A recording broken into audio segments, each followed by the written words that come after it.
Hello everyone, welcome to 2025, the first bingo of the day. I am feeling old. Don't forget, these episodes are going to be posted weekly, every Wednesday at 6 p.m. This episode's gonna be on Spotify tomorrow. So today, guys, is our first episode of this year, and we're gonna talk about living in London during the lockdown. Imagine you're going there in that beautiful place, but you cannot leave your flat. So what's that about? So you're gonna love today's guest. I'm here with Marcela, and you're gonna meet her right after our podcast intro.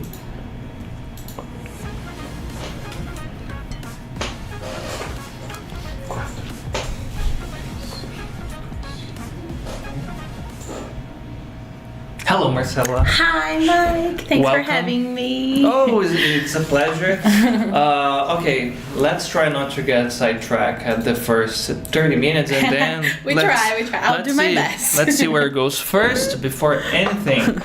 Julia, she said you are very supportive and she loves you. You're the best sister in the world, according to her. So, and she is. Thanks for being here. Shout out to you, Nubia, too. Okay, so, well, a lot of things to ask. I guess we have to start with the basics. Can you please introduce yourself? Of course. Yeah. So I'm Marcela. Nice to meet you all. And I'm 29 years old. Thanks for my mom. My skin is amazing. Yes. Mom made me, so. Okay. And I'm a teacher. First, I'm actually a pedagogue, so I became an English teacher with time. And it's the best thing I do in my life, I think. Nice. And so you anticipated my question. Every English teacher that I have here, I normally ask, what's up with that? Because, I don't know, you guys can correct me if I'm wrong, but normally people are doing something with their lives and eventually they say, oh, I like teaching English. So what's your story, Marcela? What happened? Well, I did pedagogy because I love education. I think it might be an ambitious thought, but I believe that education can change the world, you know. And I like to communicate. And I person to have on a podcast. Yeah. But I hate people. I don't like to talk. I like to communicate. I like to talk to people. I like to listen to people. And if you know both languages, maybe I have like more chances to talk. Okay. And when I started giving English classes, it was more because I learned English by myself. So friends and family, they started like, hey, can you help me? Can you teach me? And I love education. It's my passion. So I joined in the English teacher group. Yeah. So and it's nice. Yeah, but I was thinking here, so the teacher in you came before the English speaker. Yes. That's nice. I was a teacher already. Maybe since I was a kid. I always loved to play teacher with my young sister. So I have an aunt. She's a teacher too. So I grew up in this environment and I love education. Did you help friends to cheat during school? Of course I did. Andriele, do you remember when I used to do your tests? She used to do my biology test and I used to do again? Andriele. Shout out to you, Andriele. I hope you have an amazing career today. She's a biologist. Oh, cool. And she used to do my biology test and I used to do her English test. So you know who she knows? Robert Sapolsky. First time of the year is a guy that I really like. All right, is he a biologist? Primatologist, neurobiologist, one of the best authors and teachers, actually professors that I've seen. By the way, did you have any particular teachers that inspired you when you were a kid? Because this is something that I got with me when I was a student, and I said, oh my God, I love this guy. He's so good. When I started teaching, I said, I'm going to be something similar to teacher Mario. That Mario, my teacher from English school. I had a few. Like, when I was younger, I felt a bit detached from reality, you know. I felt like I was too weird to stay around people. Okay. So school was a challenge. And half of me were like, I will become a teacher to prove that we can be nice. But also I was like, I want to become a teacher to be like the teachers who really look at me when I was in school, you know. So I had a few. I will start with my aunt, Daniela. She's Shout a out to you, teacher. Danny. And I'm really proud of her, you know. She's amazing. She's a math teacher. Opposite. I hate math. Damn. But education is always something. Yeah. And I had a few. I had this history teacher. His name was Valdemar. I remember. That sounds like a history teacher. History teacher. History period 2. Teacher Valdemar. Valdemar. And I remember watching Ben-Hur, the movie with him. You The know? old one. Yes, and I love history. Charles and Heston. Yeah. and you know, it's something that he made me like. It's not something that I want to do in my life. Like, I want to become a history teacher, but he made me enjoy the history, enjoy the classes. Also, I had this English teacher when I used to study in Belém, because my life were between here, Belém, and London. Okay, but you're from here, Campinas? I'm from Campinas. Okay. And I don't remember. Gianni, her name. She was my best friend's mother. And I remember she used to be so kind to me, like so attentive, so, you know, like a real teacher should be. So This will be my order. You few. anticipate all my questions. See, we don't need this. I'm sorry. No, but that's It's because it's all related. So. Yeah, it is. It's nice. What would you say to people that want to be teachers? What are the key characteristics or skills that you need to have? Things that, I don't know, soft skills, hard skills. What do you consider important? For me, I started in 2015. Okay. When I started studying at the university, and I started working in a school. I really enjoyed that school, by the way. It was nice, a nice first experience. Since then, I believe the most important for me is to listen to the students. Okay. Like, what they really need. Okay, they want to learn English, fine. But what they need to, because people are different. Yes. We are all different. We learn different. We have different learning styles, different learning methods. So for me, it's important to see people, you know, talk. For example, today I had a student that she shared a bit of her story with me. She has some difficulties too. So I like when they open up to me because I can understand what they really need. For example, me, I need to touch. I need to touch to learn. I need to see. I need pictures. So if you just talk, I'll be in another planet. I'm not listening. So there's differences. I know people who does not touch a pen when they're learning, and I'm like, this is unbelievable. But we learn differently, so it's important to understand this, that people are different. Even in a class full of students, you need to have a lot of patience and understand your students. And those, I guess, are the hard one when you have, for example, basic students that are very afraid to open themselves up and to communicate. They feel judged or they have any trauma. And you have some upper intermediate or advanced that have no patience, you know, they just want to talk to, and you are the teacher, you need to be like the conductor. They're like, okay, you wait, now you go, you two guys do something, you know, you have to be like that. And for adults it's especially hard because they come from a different background, right? Like nowadays we have a total different learning style, and like schools are changing their methods. We are trying to detach from the traditional way of teaching, and for adults I think it's harder because of this. They learn different how to be in a classroom, so they come with a lot of barriers. I would say expectations too, and judgments also, and I always tell my students, how do you learn Portuguese? By talking, right? Okay, take notes. You watching us right now.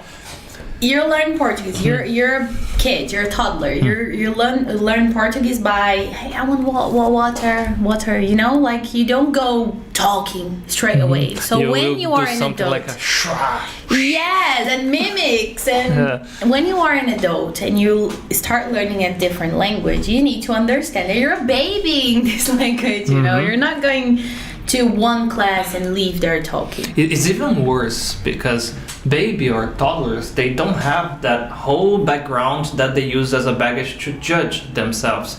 So they're like Stewie from Family Guy. They're Yeah. You got the reference. I just remember that meme, like mom, hey mom, Exactly. hey mom. So they're like Stewie. They are like a baby with a huge background and expectations. Exactly. Yeah. Oh my god, I will use this in my classes. First one from the year. The first, we have a huge list of BS that comes up spontaneously. So how can I, as you are the pedagogic expert here, I'm gonna extract everything I can from you. But for example, if how do we break this barrier? Because it's so obvious for us to deal with languages every time, but when I ask my students something very simple, Marcela, okay, when you were learning Portuguese, which language did you use to translate? And you can see a question mark being formed in their face, like, what? What do you mean by? So exactly, it was like mimics, you pay attention in sounds, you commit a lot of mistakes. What can we do to break this in adults? I try to humanize the classroom, you know. Nice. Like, I used to have this class. It was a mixed class, teenagers and adults. Okay, challenging. 13 students, a different school. And there were 2 adults and all the rest like teenagers, 12, 13 years old. So imagine. I have 2 adults and all teenagers. So first of all, I try to break the ice for real, you know, like, hey, I'm a human being, so I commit mistakes. I'm not perfect. And it's when you start making them feel comfortable enough. It's how I do. I don't know. It's been working. No, it's amazing. I try to ask them from the first classes to, I need you to commit mistakes because it's how we learn. So, and try not to force the grammar structures to be embodied in your speech. Just talk, eventually, like in Portuguese. Yeah, and I don't give a traditional class. I think since I was a kid playing school, sometimes a class can be a moment to just talk to your students. It's how they will learn the grammar next class. You get what I'm saying? For example, I have this class today. I feel that everyone is dying, everyone is tired. How can I teach them grammar? They will hate me. They will hate the language, you know? They won't listen to me. Yeah. So I break the ice. Okay, let's play a game. Let's watch a video. Let's do something different. So they get like comfortable enough and they listen to me when I need to be serious. I'm not saying that I'm all fun all the time. I'm not. Sometimes I can be very angry with my students. Okay. You know? But it's because I do care and they feel that I care. Yeah, it's not that prep talk that teachers say like, hey, I know English, you need to learn. And it's not this. It's like, bro, it was very hard for me to learn English. I used to play video games and oh my god, I love playing video games. And I remember I started to play Call of Duty online. Oh, you learn a lot of curse words there. I needed to because they used to curse me. I was like, I'm Brazilian, I'm not staying quiet. So I started to learn, you know, I started to enjoy the language because I wanted to curse back. So that's what I tell my students. But what can we learn from this lesson? Headshot, no. You were trying to communicate in that context. So you had the reason, the passion to, you love the game, you want to feel comfortable, you want to call me this, I'm going to call you, I cannot use the C words live, but it was going to be something like that. But yeah, you need to, that's the key. What is your student trying to communicate to you? Is he into games? So let's talk about games, because if he's into games and start talking about something that he's not into in real life, how can he have the words to speak? Yeah, you know? He has to see English like as a tool to execute something else. If we come here today and you start asking me questions about, you know, to I don't know, mathematics maybe, I would be so bored. I would be like quiet. Because it's not something I want to... What about the formula and then like, come on. I can curse, right? Yeah, you can. Fuck, don't say that. So yeah, you need to bring them to their reality. Okay. If a student come to you in the beginning of the class, they come like, hey teacher, yesterday I went with my parents to this park. So start the conversation there. Start teaching them English in that moment because they are excited to tell you about. Yeah, they you are. Know? And they will have the, like you were in the video game, they will have that urge to speak. Yeah. Marcela, what's up with you as an English teacher in Barcarena, the name of the city? Yes, Belém do Pará. Okay. Hi guys. Shout out to you guys from Barcarena. Okay. Well, I have a very nice bonding with Barcarena. My dad went live there when I was a kid, and I went there first when I was 12. Me and my sister, always together, and they are very welcoming. So we are talking about a very small city in the middle of Amazon rainforest. Oh my God, it looks amazing already. So we are talking about a different reality. Is it peaceful, calm, or like peculiar and crazy in its own way? How would you describe it? Mixed. Okay. I think you describe it nice. It's peaceful, calm, and crazy at the same time. People visiting Barcarena, what can they expect there? A lot of fun. Okay, a lot nice. of fun. I love nature, so there's a lot of amazing places. A river, igarapés is amazing, and people there, they are super Brazilians. They are warm, they like to talk, they like to, and my dad went to live there, like I say, it's a small city, so everyone knows my dad.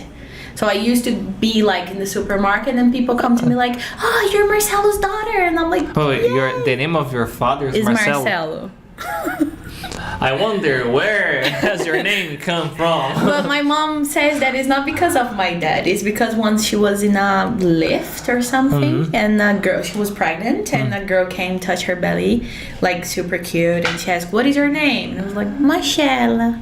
Really? So my nickname is Marcela. My sister calls me that, and my mom put my name because of that. Oh, that's nice. It's not because of my dad. But interesting I'm like my coincidence. dad now. Okay. So, sorry, mom. Nice. Okay. And what about pedagogy? When did you decide to study? Because one thing is to teach, the other is to understand, the nuts and bolts of it. I wanted to do psychology first. Oh, me too. And philosophy. I was between these two. I was between these two. Yay! Yeah. That's why we are like this. Okay. And I still want to. It's a future plan. I still want to do psychology and maybe philosophy. I don't know. But psychology for sure. Yeah, philosophy, the practical thing is you can do remote the whole course. It's possible. The thing with psychology, because it's in the health area, you cannot do it remotely. But it is a fascinating area, It is.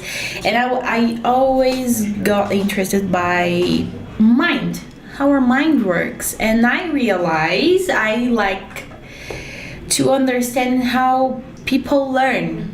Because like I said, school for me were nice, but at the same time were too challenging. So you went to neurolinguistics and all of that? Yeah, I was like, I want to understand. I want to understand why it's like this, why we need to be so traditional in school. Okay, that's a philosophy urge, nice. You're gonna fit well there. So I wanted to know why. That's the whole point. I started to do pedagogy. I didn't want to become a regular teacher in regular schools. I don't think they will like me though. That's what you are. Because in the perfect place. Yes, I am. I feel like. Oh, that's nice. And I started pedagogy because of this. I wanted to learn, and then I became an English teacher. So pedagogy helped me through the learning styles, learning methods. So, yeah. So at the end, everything connected. But when I was in university, I was like, bro, what am I doing with my life? I have no idea what I'm doing, Because I was like, I don't want to become a regular teacher. And that time, I didn't imagine I would one day become an English teacher. So no, it's always like this. I was lost. Yeah, it's but then always now it's connected. It's always like this. We are doing something else, and then I like doing this. What do you actually study in pedagogy? What are the basic fields there? Okay. Of course. Just explain to me like I'm 5 years old. Yeah, I'll try. Okay. We learn about methods. We learn about different learning styles. Like the didactics. We learn about how to manage a school, how to deal with many situations, but it's more into the methods. We Okay. study different methods. Would it help a teacher to be more empathic because he will study that this learning style exists, and if you try this way, it's like punching a door, it's not gonna work? For sure, because you have, for example, Montessori is very famous.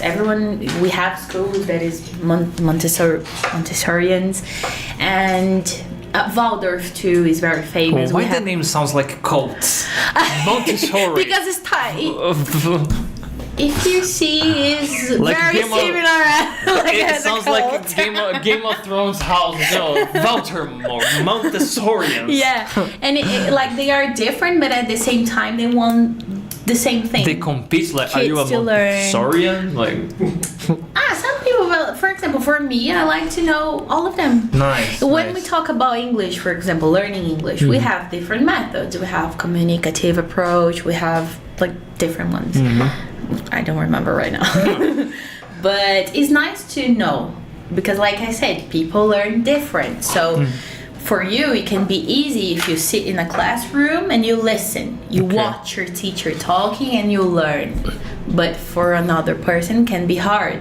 Yeah, You for need me, to- it's all about PPL. I have to commit mistakes doing this stuff. So, oh, it's like that. Okay. Yeah, so for me too, it's like I need to practice. I need to touch. I need to experience, so I can learn. If, like I say, if you just tell me stuff, I'll be like, Okay. like, yeah, Okay. those monkeys, like. A lot of comments in the chat. Hello. I liked your nick, Barreto TV. Yeah. All right. Shout out Barcarena. Okay, Julia said that. Always together. Okay. Naomi, she's gonna ask about your name, and why you are a legend. Okay, she said the Now I best wanna one. Okay, Shoshelle is because of the nickname, right? You said Yes. before. Okay, nice. All right, nice link here. Going to the topic of this whole podcast. What made you go to London? Okay, to London the first time, and if you consider returning there. Difficult. And take your time. Is it? Okay? Yeah, because it's always a hard question to answer because it was a brilliant moment in my life. It was a dream coming true. Coming true? Yeah. Yeah. And I first went to London because my mom was there. Okay. Like things happened in the family. Mom left and she was living there. My sister went to live there too when she was 18. This was like 2019? 18, I think, okay. yes. And yes, 2018. And I finished uni in 2018 and I went to London in 2019. I'm horrible with dates, but I can remember a little bit. And I decided to go because I was finishing uni. I loved the language. At that time, I wasn't expecting to become an English teacher. Okay. It was like just like finishing uni. So I'll have a whole new world to explore. And I always felt that the world was too small for my wish to explore it. Okay. Nice. So my mom was there, finishing uni, no job, no nothing that could hold me in Brazil. I was like, bro, bye. Good thing I would you take didn't- my you didn't- double citizenship and leave. That's amazing. You didn't fall in love at that time, No, I didn't. Yeah. I actually broke up with my boyfriend back then to leave Okay, to live in no London. strings attached in Brazil. Oh, I forgot to ditch the boyfriend. Sorry, bro. Sorry, bro, it's my life. But it was fine, actually. His family was too supportive too. Nice. His mom was one of my best friends at that Nice. time because my mom left me, right? My mom was living in London. I love my mommy. I'm a mommy kid. She has said that a few times. Okay, so. Yes, because she is my everything. She's always there to support me. She understands me. She likes to listen and pay attention to me. So imagine staying without mom and sister, my two best friends. So I went to live there. I was like, let's go. Two of my best friends, the two people that I most love in this world, are there. So what am I waiting for? You know. Okay. So I went to live, and you asked me if I want to come back one day, right? Maybe. Okay. I didn't want to leave, but also I did. You know, it's always a mix of feelings. Yeah, especially a big part of your experience was kind of changed by the events that we are gonna mention in a few minutes. Yeah. Okay. One thing that I want to ask is, you told me you learned English by yourself. So when you went to London and they were talking like that, was it difficult to? Yes, it was. To adapt to the bloody accent? Not much though. I think I have something with British. We are going to do like that for the rest of the show. Yeah. For your inconvenience or convenience, we do not care. And that was too good. Sorry, I had to do it. You're dying right here. You guys need to see. I am full of tricks this year. You have no idea. Well, let me do it too. Oh my god. When I arrive at the airport, I always tell my students this story because first I just practice my English playing games. Okay. Oh, depends on the game. If, I don't know, The Witcher, you listen some of the accents there. And then I arrived at the airport. I was with my two passports in my hand. Never spoke English before with a name. Passport, would you like some tap water for the flight? Would you like some what? Top. I was looking for the queue, like should I go there or there? I was just trying to locate myself. Oh, line queue. You arrived there. Where's the fruit? You start thinking about something else. Also these differences, because when I learn English here with movies, school, and we learn more about the American culture, right? Yeah. So I went there, I was like, what the fuck? What the heck? Exactly. Bloody hell. And then it was this police officer, like movies, not the ones, the Queen ones, but you know, the little blue hat, and he came like, why do you have two passports?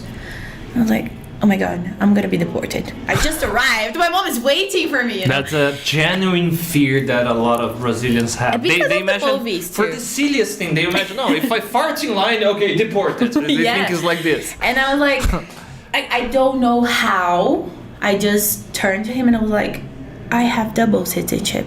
And he was like, oh, okay, so you can go this, you can go to this line. And you felt so fluent. I'm the most fluent woman in the world. And I used my Italian passport, and he was like, oh, you can go to this queue, the European queue. And I was like, God, that's it. I'm in London. So it was fun to live, but very hard too. But like I say, I always wanted to communicate. And I don't want to answer your other questions, but just do it. As an autistic person, my hyper focus was English, and I understand after my diagnosis that English, I express myself better in English. Really? That's nice. Much better than in Portuguese. So for me, it was amazing because of this. I started to really communicate to people. Not just to, I don't know how to explain. Yes, because it's too new to me to understand all the diagnosis. I've never heard of it, and I love to study the brain, and this is something very interesting. Yeah, so I was like, okay, I am enjoying this experience. Speaking, I didn't have the barriers because I was like being myself for the first time I felt. So it was nice. A very nice a whole new character, you know. You change your life. You're an adult, starting a new life, new friends, new place, new culture, new language. So it was like a restart. So this was all happening at like the first day, first weeks, first what? Yes, the first one. A day there felt like a week. Oh, because it was overwhelming. Yes. Okay. And I was too excited too. Maybe if I had my diagnosis back then, I would be still there now, you know. We don't know, we never know. But I'm happy. I'm happy with everything I went through and everything I learned. Because it changed who I am. That's nice. Not changed, but it actually, I think, consolidated who I am. If there are people with ADHD watching us, you know, they will feel inspired because. I hope so. Yeah, no, that's very nice.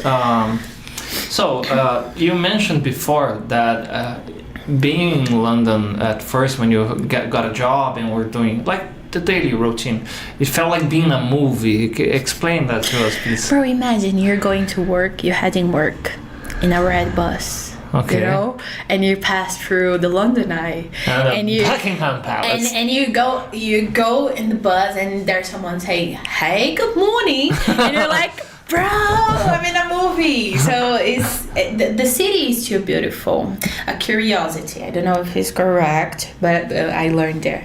But if you buy a house there, you can't change. People are having fun here. Yeah. You can't change the outside of your house because you need to maintain the patterns, you know, like. So that's why the city is too beautiful, and it's top in the time, and it's real because they maintain this aesthetic. So I will tell something that I heard about some places here in Campinas that is quite interesting.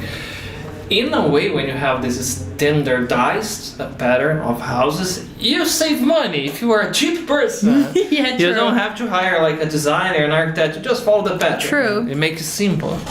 But it's this, like, you are living in a city that everything works to make you feel like you are in a movie. It's a touristic city, you know. She told me that the Peaky Blinders were being it was being recorded close to where you were, right? Close to where I was. I don't remember if I was at home or a friend's house. I really don't. But it was like a commotion outside the window, and as Brazilians, gossiping. You at were the like window. Dona Gertrudes at the window, like, what is happening there? You know those namoradeiras that stay at the window like this. I was like, and then commotion outside, a lot of noise. I was like, what are they doing? And we saw the old cars, the blackjack, and then people. And I was like, that would be nice. I like the show very much. Once my sister works in pubs, and she used to work in this Taylor Swift pub. So we met. Taylor Swift? There's a Taylor Swift pub in London. I don't know. I would never. She can tell you better if she comes here. Trouble. You enter in the pub and like, what is happening? I don't you know, go there to break up and write bad about your ex. Imagine.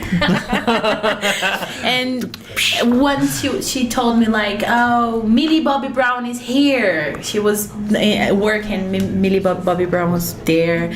So you have this opportunity to meet people in places that you never imagined you would one day. Okay, well, what were the first cultural shocks that you felt that you had and that we can tell people in advance? Bro, breakfast, of course. Sausages, beans in the morning. Sweet beans, by the way, but they're nice. Sweet. I like them. Yeah, they're actually nice. That was very good. From like 0 to 100, you know. Yeah, like, who the fuck is that? But I love them. Yeah, use but the it's scotch, different. please, okay? But it's different. The food is different, and as an autistic person, it's hard for me to change. You know what would be the first gaff that I would do that. I will probably receive pudding. Imagine that it was like a flam, but it would be like that chorizo thing, like a blood pudding. They have some like black pudding, right? Yes. It's the Sunday roast, right? I guess so. It looks like but it's delicious. It is? Yes. It's not like it's weird, okay. But it's delicious. But it's made out of blood too. Or no, it's something else. I don't think so. I don't know if we're talking about the same thing. I'm talking about that. Okay, wait. There is... Now everything's mixed in my head. We have like something that looks like a tart that I guess is like a pie with some meat that I don't know if it's black pudding or some other tart. No, I don't. I never tried this one then. But I saw one that looked like the chorizo that we have here, like a blood sausage. Chorizo. Yeah. Yeah, you have to say with an accent, the chorizo. The chorizo. Yeah, and it looked like a purple sausage, but it is. And I saw black pudding. Have you? No. Okay. What was your regular breakfast So there? they saying is black. Black pudding is not a Sunday roast. Okay. Yes. Thank you, sis. You see? Always she's the supportive. best. Yeah. So I don't know what you're talking about, but food was hard for me there because it's different. Here in Brazil, it's difficult because I have trouble eating. I like to eat a lot of junk food. Okay. But So- McDonald's was amazing. I used to spend like 10 pounds and eat a whole bunch of nuggets and 10 fries. pounds would be like, I don't know, $60 here. Yes. But you But were... imagine you pay 10 reais to eat Okay, nuggets, burger, and it was nice. But I think for me the most difficult part was the food. The food. Yeah. I love mango, for example. And I used to live in Belém do Pará, where you go and to take the a street mango and- from the tree. Yeah. There you used to buy a fucking mango, but from a plastic container, and the mango came like cut it and Oh, because it's too much of a hassle to get a it bloody was- knife and... yeah. But I think it's because they put so many stuff to make it look good still, and they don't have real they fruits put there. preservatives. Preservatives is to protect the food. It's not the Yeah. thing that you thought. Okay, that would Yeah, be something weird. like it. Yeah. And you know, it was so boring. So I had a lot of trouble eating. Okay. I lost many pounds. Is it difficult to find Brazilian food there? Some people say you No. can find the markets and, No, and you find Brazilians are Brazilian. everywhere. Okay. And we turn every place into our home.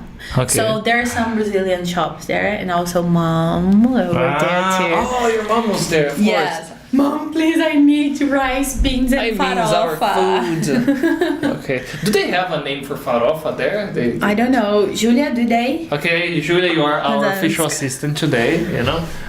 Help us. By the way, let me take a look at the She chat. mentioned that the cake you mentioned is pig blood cake, basically. Pig blood cake. Oh, my dad is online Okay. too. Let's check. Oh, a lot of people here. Okay.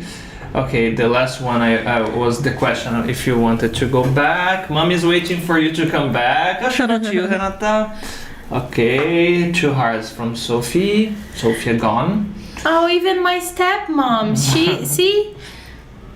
All right, one from Sandra here. Which game you used to play to practice your English? That's a good question, Sandra. You mentioned Counter-Strike.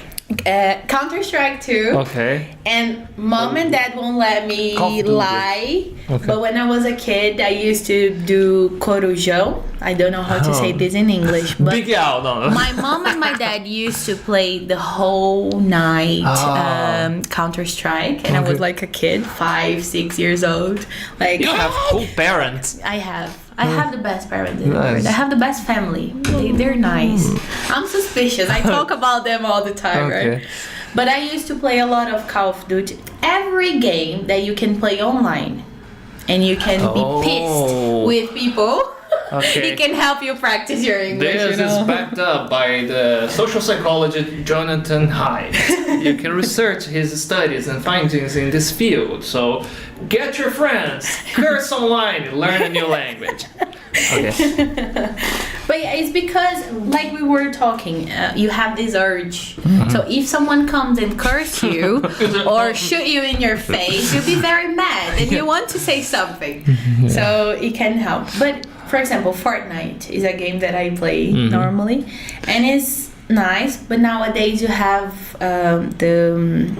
how do you say? I forgot the It's word. like those pay to win now, or No, but we have the Ah, okay. servers, the Brazilian servers. So it's hard to find gringos, Okay. but you can. So it's nice. It's nice to practice. All right. Okay. So take notes, guys. What else we have here? Jinho Schwar. My boyfriend. Okay. Love you, babe. Okay. The best English teacher in Campinas, he said. Okay. Julia said that you felt like Harry Potter. I felt like Harry Potter. Did you go to the I train? went to. I used to work Where in the a. hell is the portal? I used to work in a vinoteca restaurant in front of King's Cross Station, where they used to shot the movie. So I used to leave the work and the station, no people around during nighttime. So I used to be there like only me and Take friends. selfies Like and- yes, I have this cool picture. Maybe I can put online. You guys can share. I'm like trying to go in. It is nice. I'm not a big fan of Harry Potter, but I do like Harry Potter a lot. Me too. Everybody So- knows Lord of the Rings is better, but it's okay. Yes, it is. We can't deny. But I do prefer Lord of the Rings. One more bingo, okay. It's a thing that we do here. I am very repetitive, and I repeat the same things here because I am very repetitive, And I'm And very he's repeating repetitive, right now, so you can understand. See? Repetitive inception. Is this something related to teachers? Because I like to repeat stuff a lot. Oh, probably. We want to make sure people got what we were saying, so we Yeah. are very repetitive, And we say the same thing different ways. Yes, we go round and round and round, and we are okay. You got it. The wheels All right, on the bus go round and round and round and round. Darcilene Silva said here, Marcela, my lovely little monster, stepdaughter. It's my stepmom. Nice. It's my nice. stepmom. Okay. Sophia said, I was gonna say that Juju. Okay, they're having an inner chat here. Yeah. Nice. Okay. Torque said, my primogenita, double trouble of me. Okay, nice. Okay, one question from Carol. Oh, shout out to you, Carol. You have to come here, Carol. Tell us about Ireland. Is she living in Ireland? Yeah, she has. I want to know.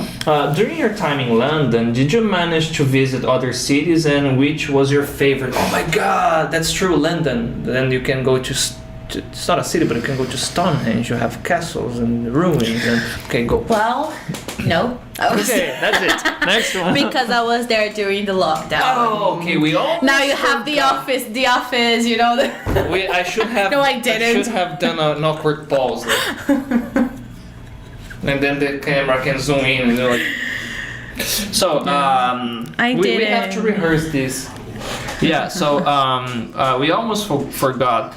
It was not always rainbows and flowers because we told them that you were there during the lockdown. So what changed for you besides I couldn't leave home? Everything. Imagine, I arrived, very excited, leaving a lot of stuff at the same time. One day felt like a week, and then all of a sudden everything changes, and I felt like the world hit pause. And when they say that everything is closed, locked down, I was trying to engage into the educational field there. So it's very bureaucratic, it's hard. So you need to ask for your previous DBS check, the police check from your country, then from London, and you need to be there for a period so you can do the stuff that you need to. Imagine you could work where Tolkien worked. That would be awesome. So I was like, I was working there with hospitality, customer service, fine, because it's nice to meet people, but I love to teach, so I wanted to do this there. And it was like a Friday, someone from the school called me and was like, come to an interview on Monday. And on Monday morning, the minister of magic, I'm joking, he was like, bro, no one can leave. Lockdown. I'm like, bitch, I would need to kill myself now. Oh man. But yeah, it was hard because of this. I was leaving in excitement, and then all of a sudden I was in a flat. I didn't live with my mom back then. Mom was living in the house close, but I couldn't leave the house. Not that I didn't. Okay. But it was hard because of this. Everything changed, and I was scared because people were freaking out fast. How was the media there? Was it as bad as here? Yeah, like a lot of you remember Italy. I was like, oh my God, Italy's gonna end. And it was hard. It's hard to talk about pandemic because everywhere people felt like the world was ending. I don't know. Like a zombie apocalypse. Now it was her, not me. This word is part of the bingo too. It was like a zombie apocalypse, but without the actual zombies. But and it's But already. I felt like a zombie because I was living alone, me, myself, and I with my own thoughts in a freaking little room. I was like freaking out. All of my imagine all of your dreams, and you are inside a room, and you're like, what can I do now with my life? Then I started to miss more house, Brazilian food, dad's laugh, like I love my dad too. So I was like, oh my god. And also I love cold weather, but there you have no sun. I was feeling sad. I became depressed. I can't deny. So I came back to... Something makes a lot of sense because it helps us with all the endorphins and the serotonin. I don't like sun. I don't like hot weather much, but sun is important. You know, when you work the whole day and you leave your shift like 4 or 6 and you see the daylight. So imagine spend a lot of gray days in a room. I was like... So every day was pretty much the same there. You were locked up, and what could you do to kill time? It's tough. I remember here I started doing exercises in those yoga. I started to do yoga that time with a girl from YouTube. Meditation too. But I was angry, being honest. I was angry with this whole situation that I couldn't reach my goals in education. So I was like, fuck, why is the universe doing this to me? So I was a bit lost, but I learned a few things when I was by myself. I'm very creative, so I like to do new hobbies, but I was lost. Then I made a friend. We were talking before. I made a friend on an app. It was a house party app. Luck party. House party, I think was the name. You could join with a lot of people that you don't know. Imagine a Twitter with FaceTime Twitter, basically, like that you it's boring here. Yeah, they're true. Yeah, so I made a friend there. We're not friends nowadays, but she has a very special place in my heart because she was living alone too, and we couldn't leave the house. So she was like, "Do you want to come and stay with me for I don't know." We don't know when the word's gonna end. So I went to live with So I went to live with a total stranger, but that is very common when you live in a different country. Do something like this, friends become family. Like you need to find some people that can make you feel like home is important. But there's nothing like home for real. Yeah. We feel a lot of homesick. So when you return here, how was it? When you stepped, I'm in Brazil again. And the whole pandemic was over. Mixed feelings because it wasn't totally over. Okay. We still had those protective measures. Like people were still crazy about it because I think everyone during the pandemic went crazy or started therapy. We saw a lot of weird stuff there. Oh my god, that's so fun. And then I arrived with that feeling like I was feeling that I was losing an opportunity, but at the same time I was like, what can I do with this? And then I went to Barcarena. And what made me stay in Brazil and made me feel that this is my place? I went to Barcarena after London, and friends... Complete opposite, right? Yes, and friends started to ask me to teach English to them. Then I became an English teacher, and I was like, bro, I love to do this. I really do. So that's why I'm still here. Oh, that's very nice. And we're back to the beginning of the conversation. Yeah. All right. And was it when you mentioned the ADHD and autism? How did it happen? I always felt that I was different. And by the way, I think my dad will know this right now if he's still watching. He doesn't know, but my stepmom, yes, she was with me when my therapist gave me the diagnosis. I always felt that I was different, and I was like, why do I do things like this? Why do I work like this? Why do I love to communicate, but sometimes I can't? Okay. Why do I love to communicate, but in Portuguese I can't find the words? Why? You know, I was like, why? Like a philosopher. Okay. The philosopher in you was like that. Yeah. And I came to Campinas during vacation, and I found this neurotherapist, and I went to investigate for ADHD because I was like, bro, I've been having trouble in my life. I can't focus. Something is weird, especially after London and the pandemic. They all therapists, they must have heard this so often, because it wasn't was very fast. tough. We are natural social creatures, so this is terrible. So it wasn't fast. It was a very long process. I feel like I've been searching for this my whole life. And when she came with the results, like, look, yes, you have ADHD, and I was like, I knew it. Look at my mom. And she was like, but you're also autistic. I was like, oh my God, I started crying. Because it was like closure in a way, I imagine. Yeah, I felt like it doesn't change who I am, but I felt like it's life-changing. I learned how to be kinder to myself. Oh, that's one of the best things that can happen. And how to set healthier boundaries. But first of all, to set a boundary, you need to understand your boundaries. And I didn't back then. So now I can be like, oh, I don't want to go to this party today because I know tomorrow I'll feel bad.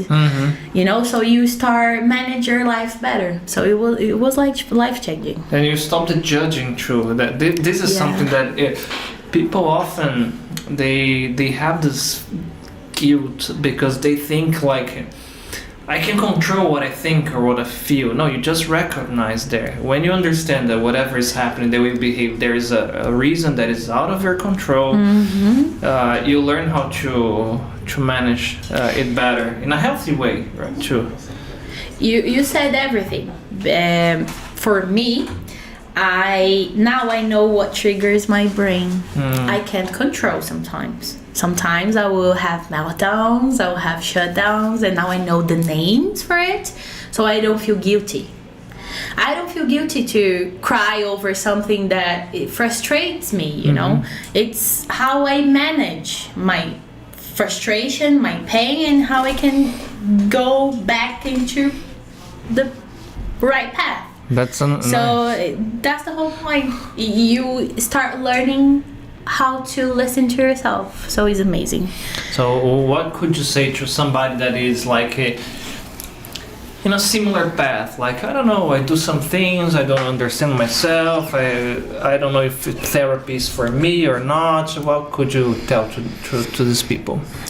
Well, therapy changed my life. It saved my life. You see me all bubbly and all, I like to talk, I'm happy, I love life. But at the same time, I was in a period where I didn't understand how and why I worked the way I worked. So imagine you feel trapped in a body that you don't understand. And you're like, why am I so weird? Why am I so different? And you go to that dark place in your head. So I started to do therapy more to understand myself. By the way, Thais, I love you. Is my therapist. But not only this, I think it changed how I deal with my family. I do have a supportive family, and they are awesome. But it doesn't mean that we have a perfect relationship. I used to fight a lot with my dad and my mom because I was different. And they didn't understand, but for them, I'm perfect. I'm the best kid ever. But I was like, I know I'm able. I know I'm capable of great things. I just need more time. I just need some adaptations, and it's like this for everyone, I think. Everyone. Yeah, it is. And we go back to the beginning where you asked me about my students in class. That's why I like to understand and listen to you and what do you need. It helps the empathy in you, and ironically, because I felt I during school people didn't listen to me. I used to be that girl like, oh, family, like the meetings with parents in school. Oh, Marcela is so smart. She's super intelligent because I have this facility of studying, but she speaks too much. She talks. I'm too agitated. So it was always like, Marcela is too agitated. He's a hyperactive girl. And no, I've been having trouble here. Please help me, you know? And I'm not. I'm actually really chill, really calm. So I started to live my life for myself. Nice. For others. One thing that I tell people that sometimes they have like a misconception about therapy. There are many different approaches and schools of thought, so you need to find the perfect match. It's just like that, and then you say, oh my god, this is working. Whoa. I had many therapists before I find myself with Thais.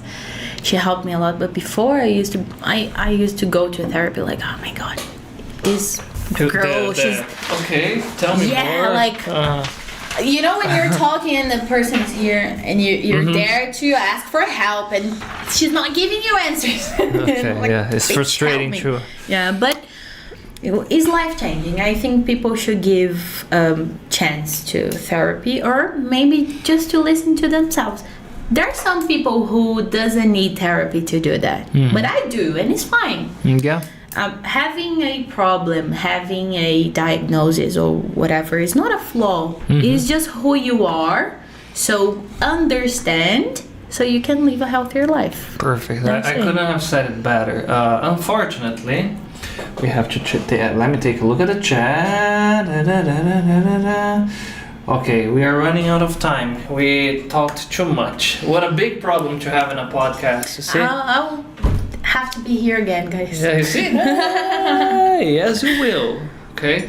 But, alright, let's close with something like this. People that want to go to London, okay, what could you recommend them to do?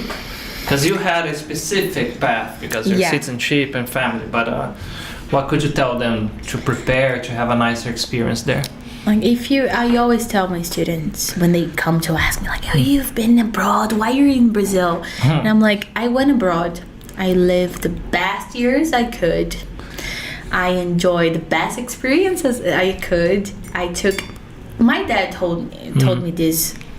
Take the best you can from an opportunity, and if it's not good anymore, take what you got best and share. So I came back to Brazil to share my experience, and maybe that's why I have a good bonding with my students in class, because I understand them, but I also had the chance to leave the culture, to leave the language. So I tell my students, go if you have the chance, but go knowing that won't be perfect. Oh, okay.